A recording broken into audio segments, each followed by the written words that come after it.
toujours vivre le bien tu fais bilile le kamalo bana ebele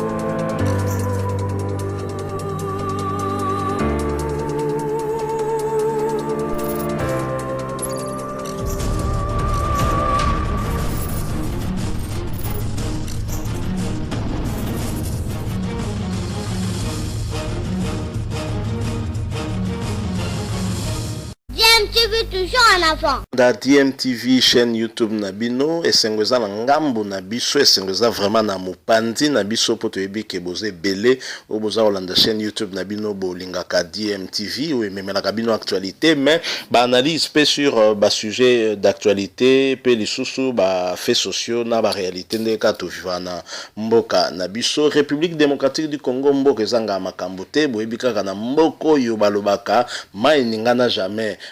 pamba mainingana pamba te il n'y a pas de fumée sans feu mindele baloba na RDC problème ezanga kate surtout na musique na biso congolaise mukeli kambo ebimi soki pe tozwi tokangana biso munoko te fokaka ebima po minoko na biso pe yaka nango sanduku te ebombaka makambo ebi kaka donc makambo solo na mino mwa lisolo moko juste muke tosala mwa analyse sur ba propos moko muke et puis to clôturer na biso mwa lisolo yango kana journaux yo mais boyebi kaka ke tokokota na mozindo ya masolo yango te soki nano tosali devoir oyo biso moko tomipesa te ya korapele na bino pe ya kosensibiliser bino par rapport na maladie oyo ya coronavirus boyebi kaka ke maladie yango ezo frappe fort mingi libanda biso tokoki ko se féliciter quand même que to passer pe journée sans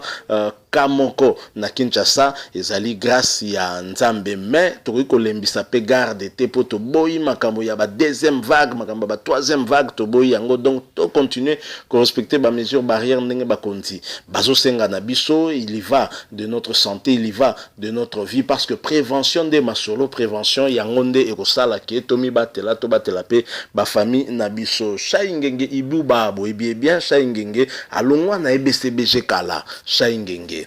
sala mouvement na ye boyebi yango même mikolo Shaingenga za na actualité Shaingenga nango po azobeta featuring na Werason na album na 5 chansons déjà au bazali ko travailler ensemble na grand frère na Werason ekobima bakalatea wa donc avant décembre ne moko aipsaki na biso mais Shaingenge mwana ya JB Mpiana mwana ya BCBG tango azolinga sala masolo na Werason mbala moko faut créer toujours ka moi polémique batumsu ba na ba question moko du genre bon osala sko masolo na wera est-ce que tunaki papa chéri est-ce que osala ki boye donc ba masolo na nyo surtout et ça perd mon le les ongles ça mondo lango sima tu auras toujours na du mal hein il y a quoi accepter certaines réalités ba réalité même sur les en face n'empêche que Shaingenga qui ko répondre pe na question ana parce que azako s'apprêter à ça la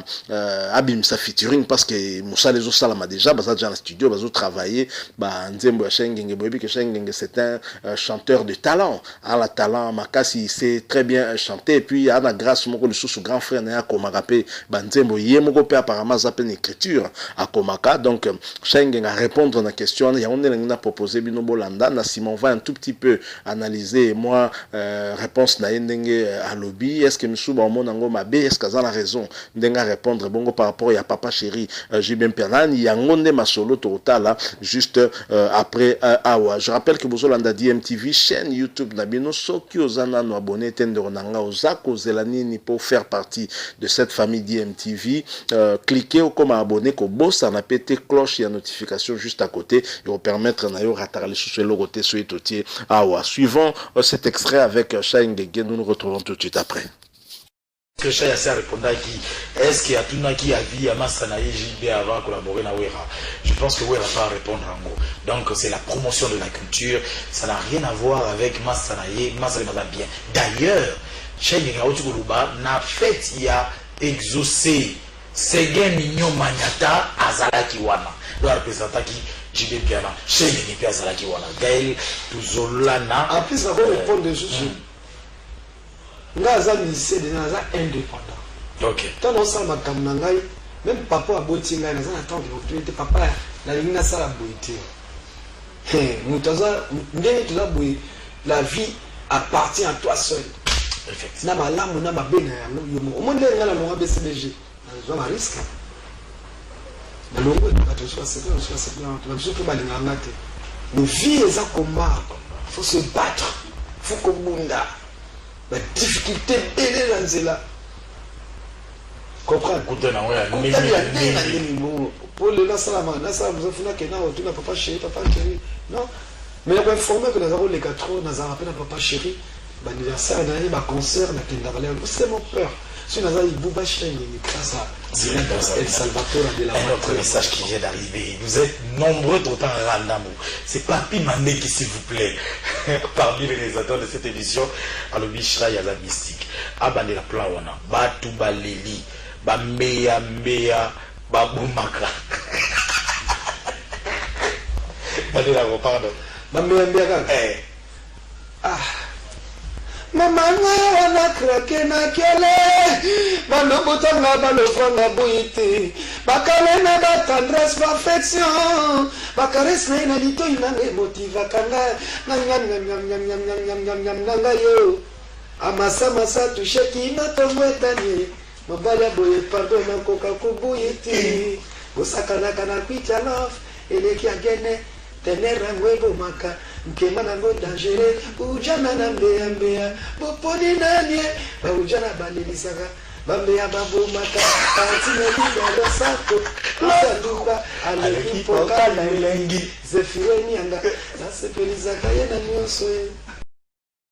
Voilà, bon petit kolanda wana Shaingenge bolandi réponse na ye ndenge apesi des questions bisopeto mituni est-ce que pour asa la featuring na Werason il faut tout na Jibem Piana ngana na réponse je pense que non au grand jamais non azana obligé à tout na Jibem Piana d'abord parce que actuellement ça musicien a été et puis à Longwa BCBG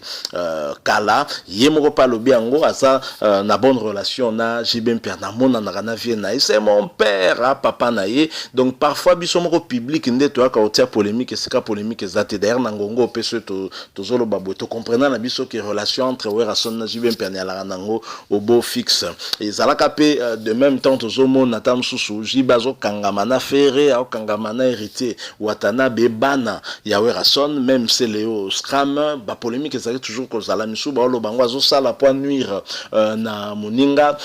Werason pétant comme na tournaye asa la featuring Nasha sur demande ya Shaingenge je le rappelle polémique peut faire côté les sous kaka est-ce que Otunaki JB mais JB n'est même pas intéressé à cette histoire bien que je crois qu'il sera aussi un peu curieux ya koyoka featuring wana parce que faut pas to bosana que richesse et culture na biso ezali pe ba featuring wana moi ba mélange moko yo toko imaginer te batu basangani ba yembi et puis si couleur moko boesa kitoko parce que mutoko Shaingenge ko yimba na JB za nouveauté te ayemba na déjà na papa chéri ba ane belé boyebika ndenge ye ayebaka kolamba papa chéri na ba voko na ye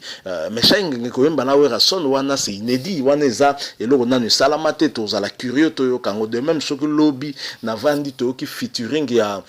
Ferré na papa chéri etikala kozala te na album moko bien que Ferré le dernier fils né ya Wenge musique à 4x4 tout terrain incontestablement reconnu parce que azaka recruté na kermesse ya salongo na commune ya Bandalunga wana mutu akoiko koboya pete komona featuring tamsu neti lobby moni pena featuring ya papa chéri Jibem Piana na Mablo deuxième mabialo azo poser na se papa chéri au kelikolo wana bablo ko tokoiko lokame ko yana ba discours mon toujours est que tunaki papa chéri non ba tuna papa chéri pour la nini c'est comme si ba na ba problème ba appelle un problème te d'ailleurs na fait exaucé bolandi e moko sa inenga lobby que c'est game mignon maniata se retrouva qui pe wana donc il n'y a absolument aucun problème mais featuring et sa richesse sur le plan artistique on en a besoin pour nourrir culture nabiso oyo et comment qui pena mikolo moi menacé kaka par culture bande comme sous mais menacé peu plus par bisomoko via phénomène combattant baboké tout bien qu'artiste à combattre bande on artiste donc voilà un peu point de vue peu biso to sanga point de vue en tout cas zali kaka ndenge Shaingenge lobby a raison na ya koloba bongo parce que moi na pesoka sa koli anga sa business na ozonga chez père taloba non père na sala à chaque fois ozonga que zala raté peut-être makamusu poko kendo tuni conseil ta mususu ye na expérience abotata ko ipo conseiller yo mais ba makamusu so sala ngo a besoin tout na conseil te parce que eza vie na yo eza makamuzo sala décision ya yo moko kande kozo yango. Donc voilà un peu, je pense que Chai Ngenge a raison, il y a à répondre bon, je ne crois pas faut ça vraiment de mauvaise foi pour et ça la yo pas si to et ça la yo mabe mais eloko bominga lisusu na moi lisolo oyo ezali vraiment moi extrait wano Chai Ngenge sali pardon te nga loko wana no ratango te fona zelango pour moi la mbali au côté ko yemba pardon aza penza makasi. Je crois que BCBG bénéficie pendant une expertise naie et ça là bien makasi to comme na suka liso na biso to ngaki to échanger na bino. Si vous avez aimé botika la biso like et ça là bien mais surtout beau réagir à travers bas commentaires, beau s'abonner à la chaîne na bino DMTV, beau s'anater ko cliquer sur la petite cloche de notification juste à côté ko permettre beau ratara souté ba élément to tia awa Tommy Batela coronavirus ezali chef de l'état longola ka état d'urgence yango baba rezongi yango ba église ezongi bozomona mais alongola ki maladie te tozo comme sanzambe que maladie zo kende bien tozo sentir que moi touche ya docteur Jérôme Mouniangi pesa na kata masolo yo po depuis a commune à kin malgré zolo bamato officiellement évolution qui toko toza ya ko sepela. En tout cas Tommy Batela to continue ko respecter ba mesures barrières parce que prévention yango nde et ko permettre na biso to longa maladie yango ndenge biso to kende na kolonga ngo malembe ntamba za na bino azape na biso nyoso tout Dieu voulant tokutani prochainement na liso mususu. DMTV vous dit au revoir.